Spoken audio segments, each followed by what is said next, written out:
It's not easy to write a satisfying ending to a season of television. On the one hand, it's important to wrap up and conclude the story arcs that you've been focused on for this past season. But on the other hand, the season finale also serves as a setup for the future, a promise of the story that is still to come in a possible future season. And this creates kind of an interesting balancing act that one must walk when writing a season finale, because you don't know whether you're going to have that opportunity to expand on your story in a second season, but at the same time, if you don't leave that possibility open, you almost write yourself into a corner. And we've seen this in the past with shows like 24, American Horror Story, Haunting of Hill House, and Homeland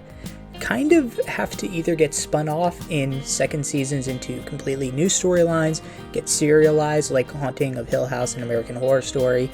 or just plain get written kind of awkwardly as if the writers really didn't have an idea of where the story was going to go. And I bring this up because if there was ever a show that really wouldn't have an idea of whether or not it would be coming back for a second season, it would be Arcane. This show, the first of its kind, that was produced by a company that is more known for making video games than television stories, would have been understandable if they had no confidence that this first season would be so successful as to not only receive, but to demand a second. And that's why seeing Arcane stick the landing of the season finale of season 1 was just so incredible to see. Because not only did the season finale wrap up the entire 9-episode story arc of Arcane, but it also gave us a great tease into what season 2 could look like. But before we get into that, we first have to appreciate how the Arcane Act 3 perfectly closed out Season 1. By the time Act 3 ends, our two main characters, Jinx and Vi, have each reached the end of their individual character arcs. Vi has realized that her actions have led her sister to become the monster known as Jinx, but she has also moved on in understanding that she has to forge her own path and is moving towards becoming more of an enforcer for justice with Caitlyn. And on the other side, Jinx has fully devolved into the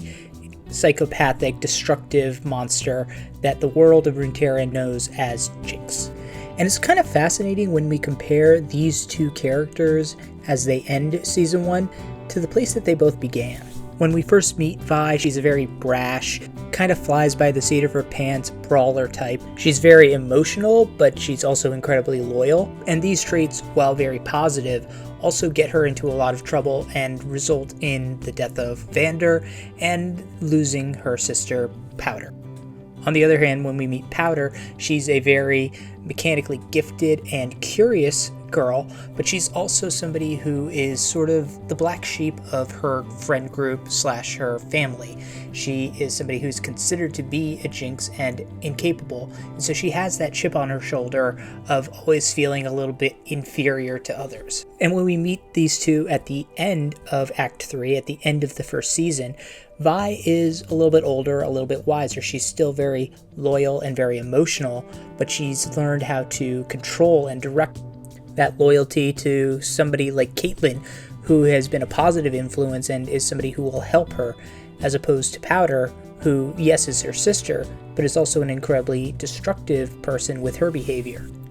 And that's really the final framing of the last conflict, the scene at the quote-unquote dinner table, where Caitlyn is trying to express to Vi that her sister is too far gone to be saved, but Vi is still fighting against that because her instinct is to show that loyalty and that passion and that love to her sister. And on the other side, in Jinx, we finally see her devolve into the maniac that she is in the League of Legends games. She is a complete nihilist and anarchist. She's a frankly insane individual. She has no care for anybody or anything other than causing destruction, and she ends Act 3 appropriately, firing her super mega death rocket at the symbol of those who have taken not only her parents from her, but now also, through Caitlyn, her sister. And going off of that theme of loyalty, we do kind of have to acknowledge the kind of stark distinction between the loyalty that is shown to Jinx from her sister and from her surrogate father, Silco. Because from Jinx's perspective, Silco is the one who was loyal to her. He had the opportunity to sell her out, and with his dying breath, he tells her that he never would have. By contrast, Jinx, even though we know, the audience, that she didn't have the opportunity to be there for her sister and did want to, has abandoned her, has moved on with others, and sort of doesn't see her sister the same way as she did when she was the little girl. And I do think that's why that final scene, that choice between sitting in the Jinx or the powder chair,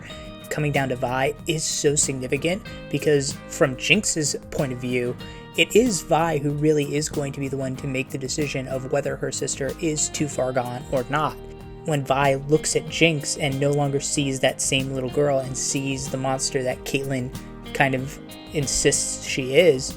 Jinx sort of comes to the realization that the loyalty that she got from her sister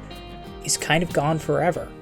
And that's sad and heartbreaking, because we as the audience know that Vi really doesn't want that and still believes in her sister, but from Jinx's perspective, the relationship is sort of irreparably broken.